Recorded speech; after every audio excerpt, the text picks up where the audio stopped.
Dun dun dun dun.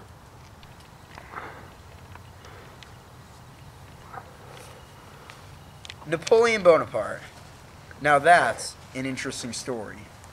Labeled as the most captivating player of all time because of his improbable rise to greatness, Napoleon Bonaparte leaves a legacy that will remain in the history books for all of eternity. It all started with the 1799 European Basketball League draft. Hello everyone, and welcome to the 1799 draft, a highly anticipated draft class containing many young superstars. Yes, and this rookie class could be the best ever. There's talents like Alexander I, Harry Eddington, Lord Horatio Nelson, and my boy, Napoleon Bonaparte. As many of you know, France has the #1 pick in this year's draft. The past seasons have been really bad for the French.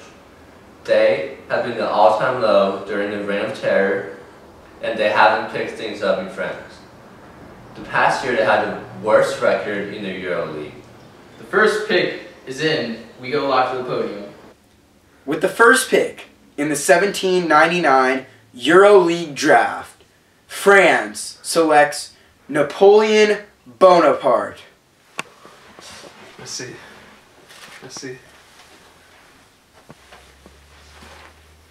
Let's see.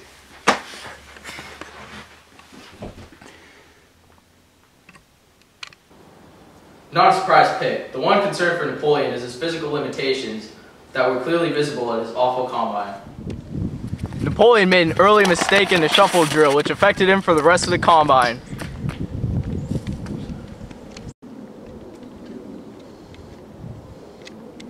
Napoleon's height testings were subpar as well. You know what, Justin? This Corsican kid is clutch. All he does is make plays in big games. And that's why he has France's first pick. Here are some highlights of Napoleon dominating Austria. Here's Napoleon's fire crossover against Austria. In the Egyptian tournament, Napoleon dominated the home team Egypt.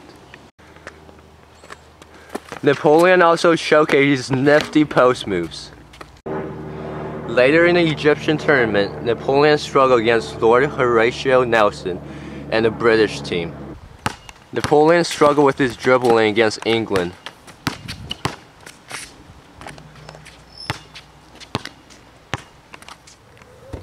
After being drafted by the French, Napoleon led the French to an impressive victory over Austria in Marengo Stadium, recording a triple-double with his career-high 65 points. His fame reached a new level, and he self-proclaimed himself Emperor Bonaparte. This nickname revolutionized the sports world and paved the way for the athletes of today to invent their own nicknames. From watching old film of Napoleon, LeBron James got his inspiration to nickname himself King James. Napoleon carried his newfound fame into a big season in 1805. Although the first game of the season versus the British at Trafalgar Stadium ended in an embarrassing defeat. Horatio Nelson killed Napoleon all game with this killer nasty crossover. Horatio Nelson also locked down Napoleon on the defensive end that game. Later that year, Napoleon led the French to a big victory at Austerlitz Stadium against Russia. Russia played very badly, and Napoleon capitalized on Russia's blunders. France would later go on to defeat their arch-rival Austria at Austerlitz Stadium.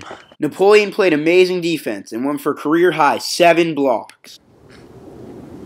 In 1806, Napoleon was at the height of his career, but he was still haunted by his past losses to England. He proposed to exclude England from the European Basketball League and create a so-called Continental League. The commissioner turned down his greedy proposal. From 1806 to 1811, Napoleon had some solid years, averaging 35 points per game, and keeping France at the top of the standings in the European League. But in 1812, everything turned around. It all started when France traveled to Russia to face the Russians on their home court, on which they were undefeated. Napoleon started off hot, and at first the Russians' defense couldn't keep up with him. But in the second half, the French team became very tired and lost its strength, and the Russians capitalized, ultimately winning the game. The following year, France entered into the huge Tournament of Nations at Leipzig Stadium. This was the biggest tournament of the year because the loser of the tournament would be relegated from the Euro League. Their first opponent was Austria. The strong Austrian defense destroyed Napoleon, holding him to a career-low 10 points. Because of their defense, the Austrians beat the French. France's second game in the Tournament of Nations was against a strong Prussian squad, and the Prussians easily defeated the French. Napoleon was off his rhythm against Prussia, missing a countless amount of easy layups. Russia was France's next opponent in the Tournament of Nations. In their third game of the tournament, the French couldn't turn things around, allowing the Russians to score 120 points. And the weakened French didn't help their cause, taking awful shot after awful shot. Sweden was France's final opponent in the Tournament of Nations. The loser of that game would be relegated from the Euro League. Sweden cruised to an easy victory, leading to public outcry against Napoleon. After France's embarrassment in the Tournament of Nations and relegation from the European League, Napoleon was kicked out of France and isolated to the island of Elba to never play basketball again. The trip to the island was a low point in Napoleon's life. On the island, Napoleon grew very depressed and began to take long walks to deal with his depression. But he soon realized that France needed him back, and under the new star player, Louis XVIII, France was worse than ever. Napoleon courageously sailed back to France to once again take over his team. After Napoleon's heroic comeback, France was scheduled to play in the tournament at Waterloo. It was supposed to be the start of Napoleon's second streak of dominance, but would come to be known as the end of his career. Their first opponent was Prussia. It was supposed to be a celebrated day in France, Napoleon's return to basketball. But the strong Prussian offense was too good for France's weak defense, and the Prussians eventually won the game. In their second game at the tournament at Waterloo Stadium, France looked to bounce back against a strong British team. Napoleon started off hot, showcasing his nifty handles. But while showcasing his nifty moves, Napoleon was jerking around too much and suffered a career-ending ACL tear. This injury signified the end of Napoleon Bonaparte's basketball career.